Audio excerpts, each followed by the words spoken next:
La Maison de l'Emploi s'intéresse depuis quelque temps au BIM parce qu'on s'est aperçu ces dernières années que de plus en plus les acteurs du bâtiment nous parlaient du BIM.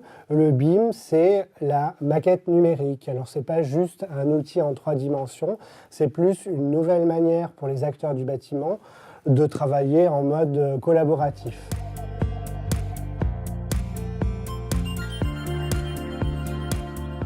Le gros avantage du BIM, c'est qu'il va permettre de faire une maquette numérique et à tous les corps d'état, tous les corps de métier qui vont rentrer dans le bâtiment, de mettre leurs données en commun sous un format qui va être un format compatible et à permettre au concepteur du bâtiment de vérifier qu'il n'aura aucun conflit dans tous ces états de fabrication, de réalisation complète du chantier.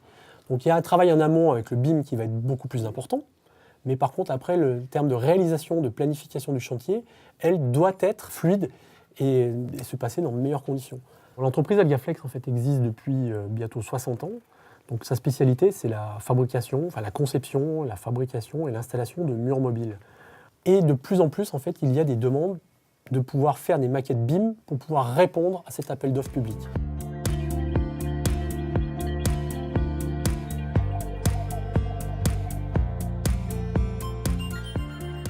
Donc, alors moi, je suis dessinateur au bureau d'études. Et il y a donc quelques temps, nous avons décidé de passer à la 3D dans un souci de suivi de la fabrication, parce que nous travaillons avec plusieurs logiciels pour les plans, la fabrication. C'est une nouvelle façon de travailler, parce qu'il est vrai qu'auparavant, nous étions sur de la vue 2D, il fallait aller rechercher de l'information, tandis que là, avec la maquette numérique, c'est vraiment une représentation de l'objet. On a directement une vue réaliste 3D sous les yeux.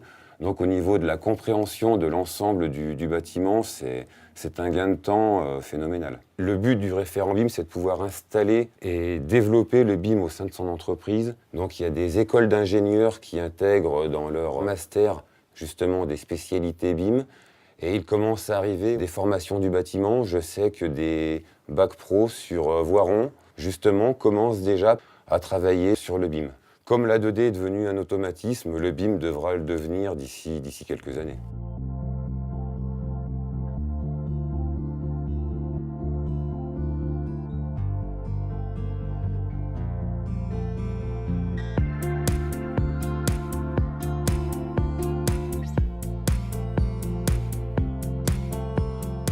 TEDBIM, nous sommes éditeurs de contenu BIM pour l'ensemble des acteurs du monde de la construction. Nous faisons le lien entre les catalogues, les bibliothèques et les logiciels métiers. On est dans une phase d'initialisation. Les travaux de normalisation sont en cours et sont destinés justement à fournir les outils pour que le BIM puisse se généraliser et s'adresser à tous les acteurs. Il existe des formations maintenant de niveau Bac+4, Bac+5, BIM Management.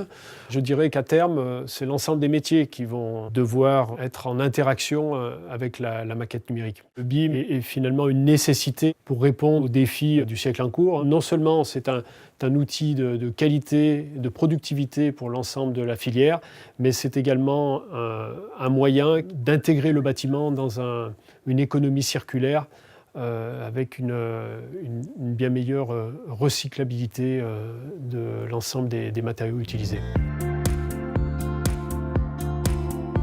Depuis cette année, on est plusieurs maisons de l'emploi en France à contribuer à un programme européen qui s'appelle BIMplement et qui a pour objet de favoriser la montée en compétences de tous les corps du métier du bâtiment sur la question du BIM à travers tout simplement des sessions courtes de formation en situation de chantier.